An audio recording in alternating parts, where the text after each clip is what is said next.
The Northern youth have declared a war of development on the South. They are saying that by 2035, they want to surpass the South in population and, of course, in growth. There's a video that we are going to watch now. We're just going to watch like 30 seconds. And Northern Nigeria covers more than 78% of the land mass of the country, which represents huge potential for commercial farming. It has been alluded earlier on that due to interest rates, or rather interest, Northern Nigerians are excluded financially. Financial exclusion is one of the major hindrances to even agricultural development, because as far as I am concerned too, interest is haram. And there is no justification for you to collect interest in the name of doing agriculture. So we should not be only limited to Jai's Bank when it comes to funding businesses. We should have banks like the Bank of Industry, Bank of Agriculture, and all these development banks providing free interest grants or loans. Because we are people of religion.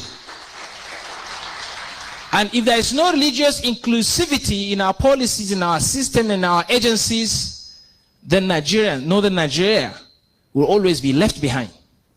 You've seen the video. What's your reaction? I tell you that the North, talking in terms of population, I have this record in the past and present that the Igbo is the most populated tribe in Africa, followed by Yoruba in Nigeria. That's why we are at least heading to 300 million people in a contraption called Nigeria. So the North is just making noise because we know they open their door for all manners of Sahel tribes, tribes that are from southern Algeria, southern Morocco, southern Libya, Chad, Senegambia, Mali, and so on and so forth. Those tribes that align with North due to their Islamic agenda.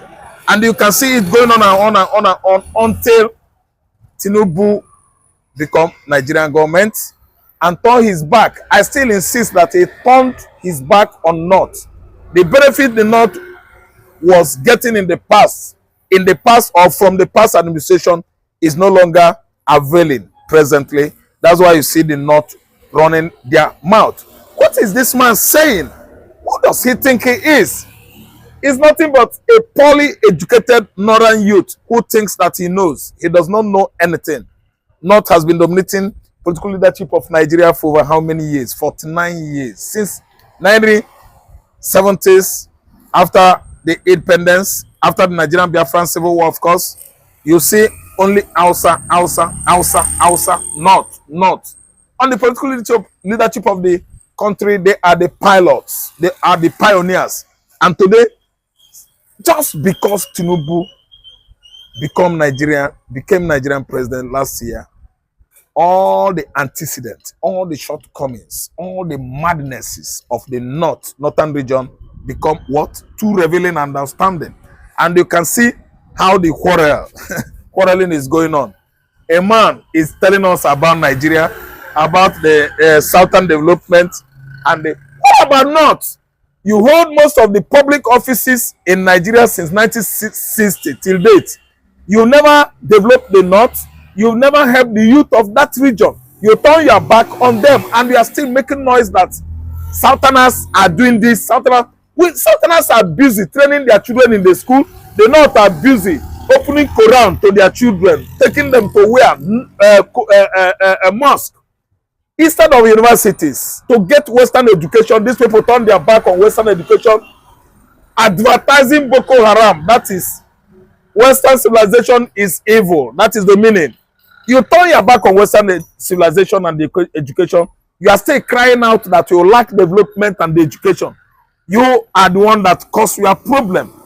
The North is the problem that the North has today. A region that has, seen themselves mad about Islamic ideology, about Arabic ideology. Today they are crying foul over development of the South. Is not the cause of their tragedy. See, let me tell you, man is always the cause of his tragedy. The North, the Almajiri, the Emir, the Sultans, they are the cause of their tragedies. Let me tell you, they have nothing to argue about. I don't like indulging on blind argument. You know, this is not good for even argumentative, because if you listen to the man, he's talking trash. I think the South at this stage needs to be awake, because this guy is talking to millions, and I think he commands so much influence. He has said that for North to develop, they need to confiscate or buy into the seaport in the South, and this stretches from One down to Lagos State. That the only thing holding the North back now is they need to get the seaport, and of course, on a larger scale, they have to see themselves not as Nigerians, but as Northerners who will, of course, go to the global stage. As let me tell you, they can only use their Islamic, contest or question to at least assimilate the Yoruba, their Yoruba counterparts who are Muslims in the southern Nigeria. Those Yorubas that are Muslim, they are deaf ear. They turn deaf ear on what I am saying right now. They've never seen anything good on what I'm saying right now, because they are same Muslim with the North, and they even buy into allying with their Fulani masters, claiming that Fulani and Yoruba are brothers and sisters. They are not seeing it from the angle where I'm seeing it. I'm seeing it from the angle of Islamization process. I'm seeing it from the angle of religious madness, which has at least taken the North by storm over many years. I'm talking about centuries. Islamization of the northern Nigeria from Ottoman Danfodio, let's say 18th century, 19th century, 20th into 21st century. And they have actually succeeded in the North, spreading their tentacles down to mid-belt to southern Nigeria. Let me tell you, how possible is it that a Fulani man from Sahel desert will come and buy part of our seaports? One, Calabar, Uyo, Warri, Apapa. How possible is it? Anyway, I see Yoruba brothers as people that are so docile and, let me say, they are docile, complacent. They can actually fall before Fulani because of their, belief on Islamic ideology. I don't see Igbo man, I don't see Ikwere man, River man, Bayelsa man, Calabar man, falling. But we the Fulani is better. I can see Igbo man that is so resilient. Igbo man is so resilient. Igbo man is standing on his feet. But we only have some Muslims in Enugu and Ebonyi. There is nothing like that. I'm an Igbo man. In the Afikpo local. No. Afikpo is in Ebonyi State. Yes. They have been deceived with Islamic bank that doesn't, even pay interest or collect anything from you. That Islamic bank is what they use an Islamic Arabic university, and they actually thought they had gotten Ebonyi State. They have failed. They are failure.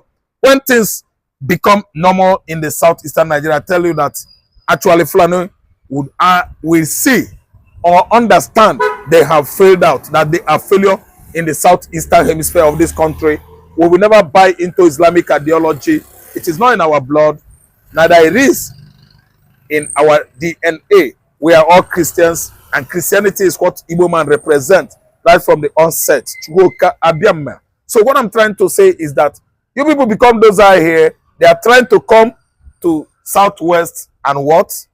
And swallow you guys. Because of what?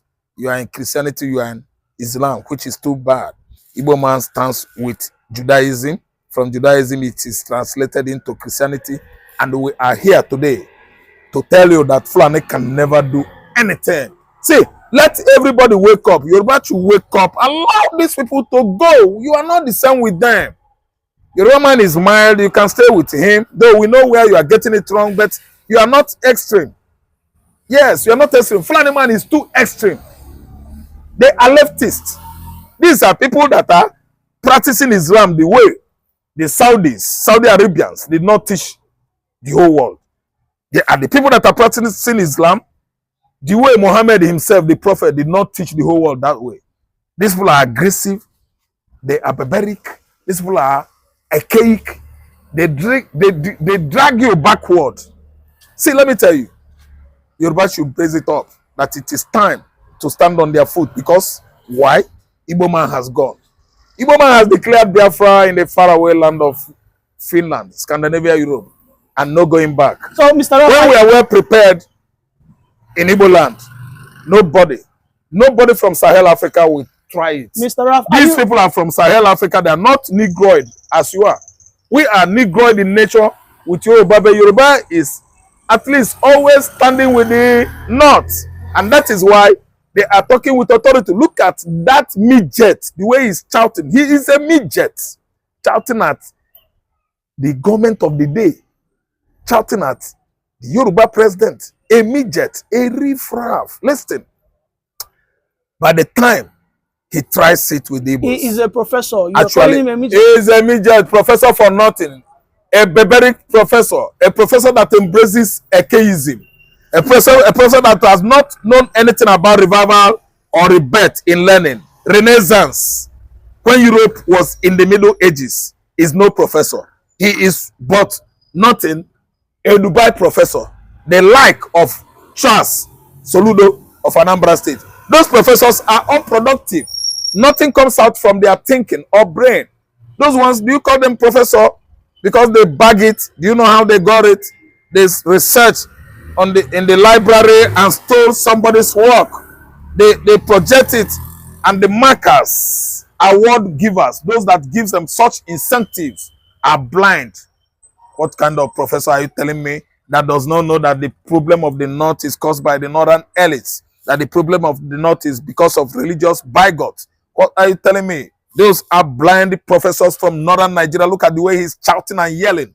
He doesn't know that there are many ghost workers in the secretaries across the North. All those state secretaries are what invaded by ghost workers, people that don't have certificates, are receiving salaries on monthly basis for what they did not work. What kind of professor does he know? Does he know about the indexes, the databases of the North, that all their results are nothing but primary school results? How many of them got their PhD or what do you call it, master's degree, and they are receiving salaries? Some of them contested for election because of their political popularity. They rig election and place them in their various offices as governors when they don't know A, B, C, D, 1, 2, 3. Finally, Mr. Ra, finally, I saw a comment from a doctorate, though he's a Fulani. He responded to the picture of the Aboyi man or the Enugu man who is now the Imam General of Abuja. He said, thank God, mashallah, that Islam will be the item that will unite the whole of Nigeria. That Islam will spread from north to south, east to west, and then the whole Nigeria will be united by that means. Your reaction? I reject it in Jesus' name. Igbophobia, Igbophobia is because of Iliyasu, the so-called Abuja Igbo Imam. Igbophobia. That's why the man is chanting and ranting like a witch and a wizard. See, let me tell you, Ntuboto, a naked lie, a lie that has not covered itself. Ntuboto, a lie with nudity. See, let me tell you, Islam is going nowhere. Islam is a religion for the Fulani and their Hausa hosts.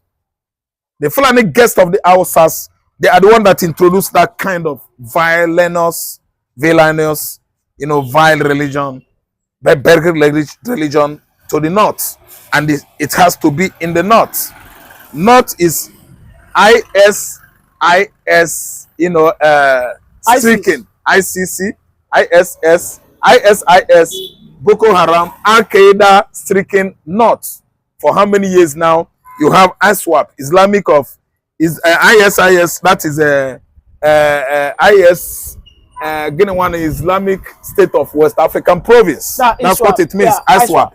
So let me tell you, they are there. It can't come to South. It can't come to Southwest. If they come to Southwest, fine, because you have Muslims here. In the North, in the Southeast where I come from, we don't have Muslims.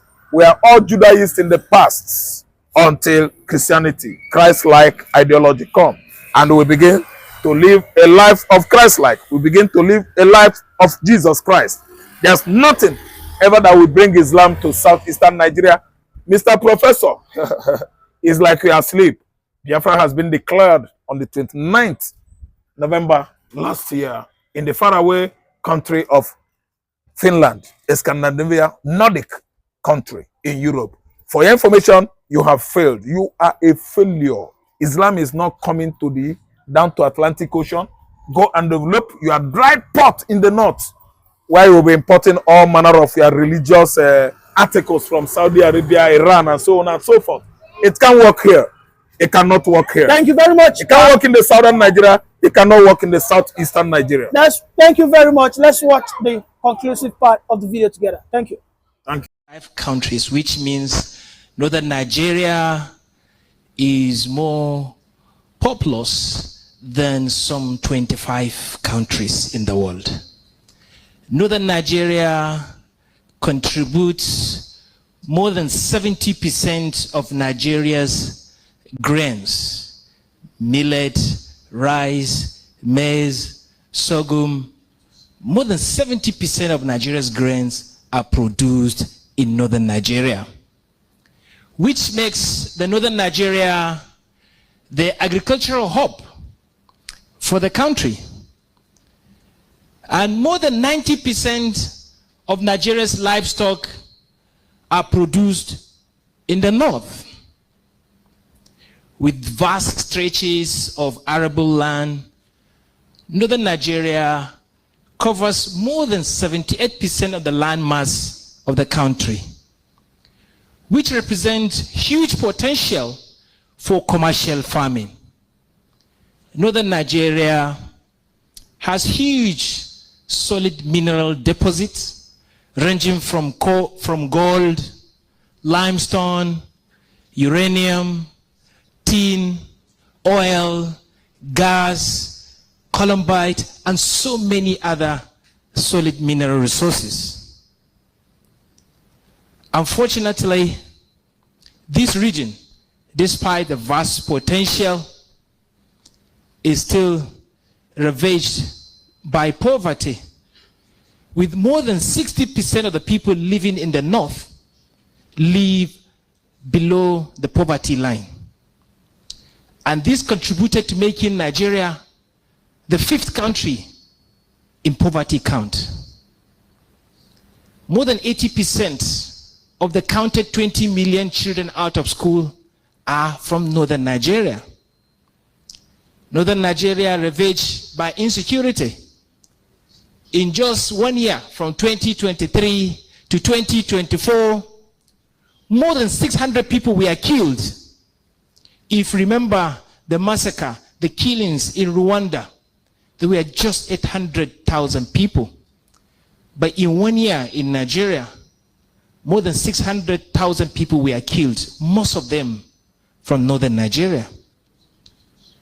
More than 2 million people were kidnapped in just 1 year. Most of this happened in northern Nigeria. With trillions of naira being spent to tackle insecurity, insecurity still lingers in northern Nigeria, which rendered thousands of large-scale farmlands unproductive. Also putting the country at the risk of food insecurity. When it comes to maternal death, more than 60% of maternal deaths happen in northern Nigeria, which is one of the highest in the world. And close to half of children in northern Nigeria, they experience poor developmental growth, mental growth, and stunting due to malnutrition. And this also poses a threat for the future development. When it comes to birth rate, Nigeria is the 5th country in the world in terms of birth rate, and largely contributed by northern Nigeria, which has an average birth rate of 5 children per woman. In terms of child street begging, Nigeria is 2nd after India, largely contributed by northern Nigerian syndrome of child street begging. Sahara Desert is fast advancing, at the speed of 600 meters per year, posing a threat to the livelihood of states like Sokoto, Borno, and Katsina states, which also affect the agricultural productivity of the northern Nigeria. Unemployment is on the rise. If you look at the count of states, the ranking of Nigerian states in terms of GDP contribution, the top 9 states, none of them is from the north. You talk about Lagos, Rivers, Akwa Ibom, Imo states, Delta states, Anambra states, Ondo, Ogun, and Bayelsa. None of them is from northern Nigeria. The closest state that came to the top is Niger State, that came the 10th in terms of GDP contribution, which means majority of the GDP in Nigeria is not produced in northern Nigeria. What if northern Nigeria is a country? What is the GDP count of northern Nigeria? Most of the state governments heavily rely on the Federation Account Allocation Committee funds, which become their single lifeline. Reduce that, it affects their productivity and their development. And this represents huge challenge and risk to the development of the region. And because of the growing population, this little resources is overstretched and is becoming inadequate. With each set of generation, they are 1.5 times more than their preceding generation. If you look at the generation from 10 years below, they are 1.5 times more than the generation between the age of 20 and 10 years old in northern Nigeria, further stretching the need for more resources for development. Without it, the development of this ever-growing population is not guaranteed. With our agriculture being under-mechanized and access to finance is limited, especially due to our culture and our faith, which has been alluded earlier on, that due to interest rates, or rather interest, northern Nigerians are excluded financially. Financial exclusion is one of the major hindrances to even agricultural development, because as far as I am concerned too, interest is haram. And there is no justification for you to collect interest in the name of doing agriculture. So we should not be only limited to Jai's Bank when it comes to funding businesses. We should have banks like the Bank of Industry, Bank of Agriculture, and all these development banks providing free interest grants or loans. Because we are people of religion. And if there is no religious inclusivity in our policies, in our system, in our agencies, then Nigeria, northern Nigeria, will always be left behind. Because Nigeria cannot develop without the north. The development of Nigeria is largely dependent on northern Nigeria. Develop the north, you develop the nation.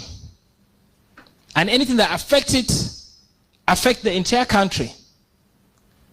And there is an urgent need to rescue northern Nigeria.